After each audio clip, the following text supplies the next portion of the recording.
Bilang isang geriatric doctor, gaano ba kahalaga ang pagkakaroon ng isang dedicated o nakatutok na ospital para sa mga nakatatanda? Napaka-importante po na ating ma-realize na pagka medyo nagkakaedad na tayo, kung ano-anong mga sakit ang dumadapo sa katawan, yung tinatawag na chronic degenerative diseases. Napapadalas ang bisita sa doktor, Doc. Totoo po yun. Madalas po yung bisita sa iba-ibang specialist.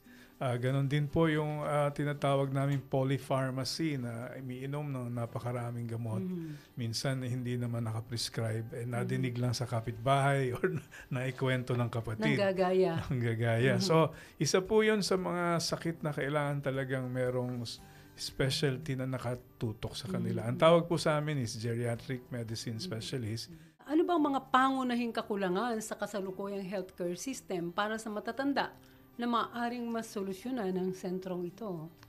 Ito po ay magandang balita sapagkat pagpalalakasin ito ang mga efforts ng iba-ibang agencies na gustong tumulong po sa kalusugan ng ating mga nakatatanda. Unang-una po yung training po ng mga multidisciplinary team. Ang isang kaibahan po sa pagbibigay ng serbisyo sa matatanda is involvement ng multidisciplinary.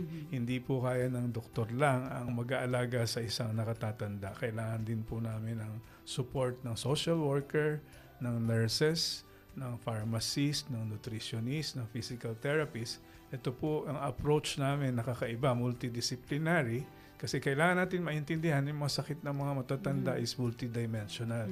Hindi lang physical, meron din silang emotional, psychological, social, even financial, even marami po, spiritual.